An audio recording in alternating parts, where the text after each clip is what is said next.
Para peserta aksi 5 Mei 2017 atau aksi 55 memadati Masjid Istiqlal sejak Jumat siang untuk menunaikan sholat Jumat bersama. Usai sholat, massa di bawah Komando Gerakan Nasional Pengawal Fatwa Majelis Ulama Indonesia ini berjalan kaki menuju gedung Mahkamah Agung. Mereka menyerukan tuntutan mengenai vonis bagi Gubernur DKI Jakarta, Basuki Cahayapurnama, dalam kasus penodaan agama yang akan dibacakan hakim Selasa mendatang. Meski demikian, Ketua GNPF MUI Bakhtiar Nasir meminta peserta aksi menerima apapun putusan hakim. Dan apapun yang menjadi putusan majelis hakim, kami umat Islam yakin bahwa itu adalah putusan Allah Subhanahu wa Ta'ala dan takdir terbaik buat kami. Jika itu menyenangkan kami, mudah-mudahan kami tidak sombong karenanya.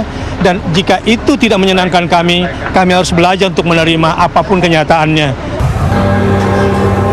Sementara pihak kepolisian telah menyiapkan skema lokasi untuk peserta aksi menyampaikan aspirasinya, termasuk dengan pengawal peserta aksi dan pengalihan arus lalu lintas. Polisi juga mengimbau agar aksi 55 berjalan tertib dan tidak mengganggu aktivitas warga yang tidak berdemo. Mari kita sekarang sudah selesai semua kemarin pesta demokrasi kita, Pilgub. Nah, sekarang masyarakat ingin bekerja maksimal tentunya untuk kemajuan masing-masingnya sesuai dengan tupoksinya. Ya, gitu. Dari sisi pengamanan, Pak, saya pikir tidak ada masalah. Kita akan melayani saudara-saudara kita melakukan unjuk rasa di sekitar Mahkamah Agung. Tentunya kami tidak akan mengizinkan ke dekat Mahkamah Agungnya, kami geser ya, karena itu juga ring 1 sebetulnya, sehingga nanti ada beberapa tempat yang akan kami lakukan penyekatan untuk bisa mengakomodir daripada saudara kita yang melakukan penyampaian pendapat di muka umumnya. Tiba di Mahkamah Agung, 12 perwakilan peserta aksi 55 masuk ke kantor Mahkamah Agung untuk berdialog dengan perwakilan dari Mahkamah Agung. Setelah pertemuan tersebut usai, para peserta aksi pun mulai membubarkan diri dari kawasan Jalan Medan Merdeka Utara. Dari Jakarta, Tim TV One mengabarkan.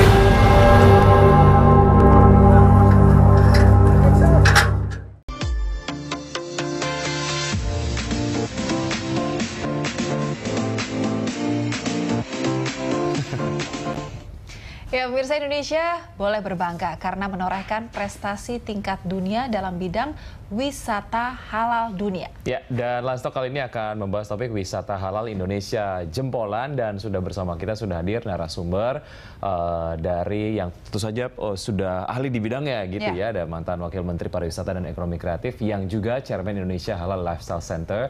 Ada Pak Sapta Nirwandar. Apa kabar Pak Sapta? Terima kasih sudah hadir sudah kami hari ini. Kemudian juga ada Wakil Ketua Umum PHRI Pusat dan juga CEO dan juga founder of Radana Hotels and Resorts, ada Bang Renier Hadaulay. Apa kabar Bang Renier? Terima kasih sudah hadir. Sehat. Ya, di Landstalk kali ini. Dan sebelum membahas lebih lanjut, kita akan saksikan terlebih dahulu paket berikut ini. Sebagai negara dengan mayoritas muslim terbesar di dunia, Indonesia menjadi salah satu destinasi halal bagi banyak wisatawan. Menurut studi Indeks Wisata Muslim Global 2017, Indonesia kini menempati posisi ketiga sebagai tujuan wisata ramah muslim. Indeks tersebut mencakup 130 destinasi wisata yang dinilai berdasarkan 4 kriteria, yakni akses, komunikasi, lingkungan, dan layanan. Indonesia memang serius menggarap sektor wisata halal ini. Peningkatan peringkat Indonesia disebabkan para traveler muda menginginkan pilihan yang lebih banyak, pengalaman yang unik, serta konektivitas. Ternyata gaya hidup muslim dalam hal fashion terhubung dengan sempurna dengan pasar wisata itu. Tahun 2015, Indonesia menyabet 3 penghargaan pada World Halal Tourism Award di Abu Dhabi. Tahun 2016, Indonesia bahkan merebut 12 dari 16 penghargaan. Perkembangan sektor wisata halal yang sangat pesat membuat Indonesia berpeluang menjadi kiblat wisata halal dunia pada tahun 2019.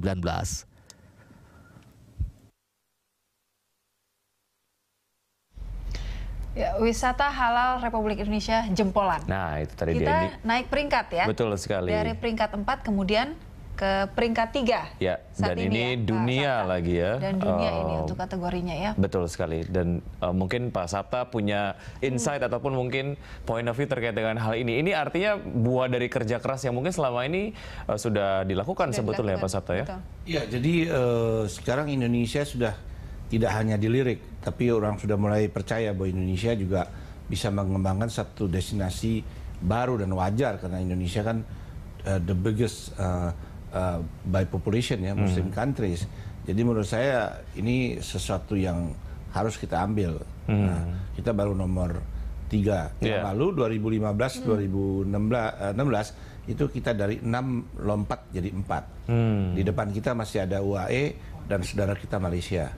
Nah, Malaysia masih the best. Jadi kita mungkin sudah waktunya kita untuk kerja keras menjadi destinasi yang juga penting bagi para Muslim travelers, karena Muslim travelers itu ada 300 juta.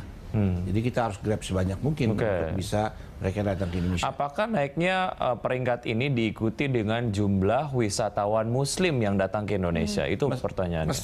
Mestinya karena tahun sebelumnya itu kita hanya sekitar dari Malaysia dan Cina dan seterusnya, Singapura Muslimnya ya, dan juga dari Timur Tengah ada sekitar 2-3 jutaan lah hampir kita. Jadi mestinya akan naik ini dengan apalagi kemarin juga ada Raja Salman ya sebagai ikonik juga di Bali. Mestinya orang semakin banyak juga secara psikologis mungkin menarik perhatian dari wisatawan Muslim untuk datang ke Indonesia. Set endorser dalam pariwisata. Jadi kalau selebritisnya datang, yang lain pasti ikut datang. Bisa ngikut. Baik, Pak Sapta, Bang Rey, kita lihat ini ada grafis yang menunjukkan bagaimana peringkat-peringkat wisata halal di dunia.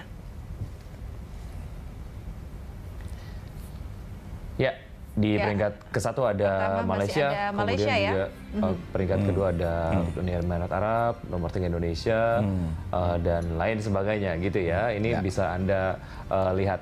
Dan ini saya kalau ke Bang Renier, kalau tidak salah hotelnya menjadi salah satu yang mendapatkan penghargaan juga sebagai hotel syariah ataupun hotel halal gitu ya. Ini mungkin dan yang perlu jadi catatan, ini hotelnya ada di Bali. Nah, kemudian beliau berani untuk membangun sebuah hotel halal begitu ya di Bali. Bisa diceritakan Bang, keberanian itu seperti apa akhirnya bisa dibangun? Jadi gini, mohon maaf saya nggak pernah mau pakai kata syariah karena konotasinya terus Jadi mungkin 4 tahun yang lalu Radana mulai langsung saya putuskan untuk menjadi the first modern Muslim friendly hotel dengan sertifikat halal MUI. Itu adanya di Kuta, adanya di Bali. Namun hotel itu juga kami buat satu konsep yang insya Allah hotel itu harus menjadi bukan cuma hotel, menjadi butik hotel yang targetnya menjadi destinasi. Sekarang ini persaingan begitu berat. Di Bali ada 16.000 hotel, 160.000 kamar. Saya pikir kita harus ciptakan sesuatu yang berbeda. Di satu sisi, kalau kita bicara halal, Indonesia tuh sekarang harusnya menjadi surga para wisata halal. Seperti tadi disampaikan, tahun lalu dalam kompetisi internasional yang paling berbobot, Indonesia ikut di 12 dari 15 kategori dan Indonesia menang di 12-nya. Alhamdulillah juga tetangga kita yang tadi kita lihat masih ranking nomor 1 Malaysia. Gitu. Kalau kita lihat ranking nomor 1, nomor 2 kan tadi United Emirates ya, ya nggak apa-apa lah. Tapi saya kepengen Indonesia tuh berada di nomor 1 atau saya lebih suka United Emirates nomor 1, Indonesia di nomor 2, Malaysia nomor sekian lah. Karena secara objek wisata kita lebih banyak gitu ya, lebih banyak punya daripada kemudian Malaysia ya. Banyak. Dan mungkin satu hal yang kita mesti apresiasi sepanjang yang saya tahu, koreksi saya kalau saya salah Pak Sapta, Indonesia ini lagi sangat beruntung untuk dunia pariwisata. Kenapa? Kita punya seorang chairman, Presiden Joko Widodo, dan CEO-nya namanya Pak Dr. Arif Yahya yang sangat concern terhadap pariwisata.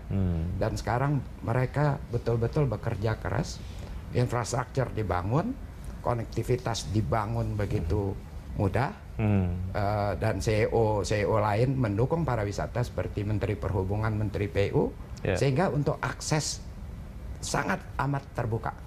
Nah, artinya dengan kemenangan Indonesia atau anugerah lah, saya nggak mau bilang kemenangan, anugerah Indonesia di tahun lalu mendapat 12 kategori airport halal, destinasi halal, kuliner makanan halal juga ya, seperti halal. itu. Rasanya target chairman kita Pak Joko Widodo 20 juta itu harusnya bisa cepat tercapai. Sepanjang kita bekerja bersama-sama untuk menarik wisatawan Muslim sebanyak-banyaknya. Pak Sabta, tapi apa nih tantangan terberat untuk menuju wisata halal yang sedang dibangun di Indonesia ini sebenarnya? Yang pertama persepsi masyarakat ya. Terutama masyarakat lokal sendiri sebenarnya masyarakat pengusaha. Masyarakat pengusaha. Karena kalau kita bicara industri, ya kita harus akui bahwa industri halal itu lebih banyak di Malaysia. Artinya mereka sudah berani untuk berinvestasi di sektor itu. Ya, dan kita masih mungkin juga karena masyarakat kita atau dunia usaha kita menganggap itu hal yang biasa gitu. Tapi sebetulnya kita sudah berani, makanya hotel halal di Bali aja baru 2. Kebetulan satu kecil ya, yang satu di Kuta itu punya yang nggak gitu dikenal, kayak Semi Losmen. Nah, para ini berani. Di Jakarta aja kita belum temukan yang pure, ada Sofian tapi relatif juga baru mulai besar lah gitu. Nah, di Bangkok sendiri sudah ada bintang 4, bintang 5, bahkan sampai di Pattaya. Nah, itu restoran juga mereka invest. Bahkan mereka sudah punya apartemen. Alhamdulillah di Depok nih sudah mulai ada apartemen yang 8 tower yang mulai mengarah ke halal lifestyle. Karena orang masih takut kalau halal itu nanti begini, begitu. Tidak, ini hanya services sebetulnya. Seperti umpamanya ada kaum lain yang makannya vegetarian. Nah, ini kebetulan orang Islam kan memang dilarang untuk makan yang haram, antara lain babi. Nah, ini tentunya kalau kita sediakan yang non babi, services buat klien. Nah, sekarang di beberapa, saya kemarin baru pulang dari Kuala Lumpur, Hotel Mandarin pun tidak lagi serving makanan yang berbau tidak halal. Kenapa? Karena dia punya keuntungan kalau makanannya halal. Satu buat orang Muslim, betul. Buat non-Muslim juga bisa. Buat non-Muslim nggak pernah ada persoalan karena choice-nya banyak. Sehingga sebenarnya dia punya klien 2, jadi keuntungannya 2. Nah, ini fungsinya dengan. Nah, tapi ini masih kurang ya kesadaran pelaku usaha kita di Indonesia ini masih rendah ya. Masih ada pemilik takut rugi, takut pembatasan. Sebetulnya enggak, ini services. Gitu, itu yang. Baik, Bang Rainier, dari Bang Ray ya. Waktu awal memulai konsep ini gitu ya, konsep halal gitu. Nah, itu challenge-nya gimana sih? Adakah kondisi-kondisi mungkin yang membuat akhirnya Bang Rainier berpikir bahwa lanjut nggak ya dengan konsep ini gitu? Karena mungkin ya seperti yang disampaikan tadi Pak Sabta, bahwa teman-teman pengusaha berpikir bahwa dengan ada cap halal takutnya ada market yang justru hilang gitu. Jadi gini Mas, alhamdulillah kami ada 3 hotel di Bali. Ya. Dari awal, sebetulnya 16 tahun yang lalu, pada saat kami memulai hotel yang pertama, Oasis Beach Benoa, kami sudah menerapkan konsep no pork. Ya, kita bicara bacon. Bacon kan ada beef. Dan ternyata nggak ada masalah. Ya. Nah, hotel kedua juga demikian. Hotel ketiga sebetulnya lebih kepada naluri. Pada saat itu saya memutuskan untuk ini mesti bangun yang lebih quote unquote gila. Bayangkan 16.000 hotel 160.000 kamar di Kuta pula lagi. Ya. Itu perang harga ancur-ancuran. Saya nggak mau perang harga, saya mau quality. Nah, untuk quality tentu service nomor 1, SDM, produk nomor juga. Ayo kita ciptakan sesuatu yang berbeda. Sehingga salah satunya, saya bikin konsep modern Muslim tadi, no alkohol di Kuta loh ya. Nah, yang kedua didorong dengan diciptakan tematik butik hotel. Mudah-mudahan nanti suatu hari bisa lihat di situ. Per hari ini mungkin hampir 3.000 pernak-pernik ada. Nah, baik. Modern gitu. Nah, tadi kembali, ini peluang sangat besar. sepanjang yang saya tahu per hari ini ya itu di Bali ada 3 direct flight per hari dari Middle East. Baik. Dan full. Dan ini sebaiknya dimanfaatkan gitu ya. Dan sebetulnya si halal itu bisa dikemas dengan kreatif oleh para pelaku usaha supaya memang jatuhnya wisatawan yang kemudian menginap di hotel tersebut merasa bahwa nggak ada sesuatu yang beda sekali gitu ya. Bahkan masih bisa ini kita lihat pengalaman Bangkok ya. Hotel halal ini dimanfaatkan juga oleh keluarga. Keluarga yang non-muslim. Mengapa kalau dia bawa anak-anak, dia kan tidak memerlukan alkohol, dia kan tidak perlukan entertainment yang seperti itu, sehingga juga dan lagi juga ada yang mereka ambil calmity-nya, jadi calm dan seterusnya. Baik, oke, kita masih ada beberapa segmen, kita akan lanjutkan usai jeda, tetap di Stop.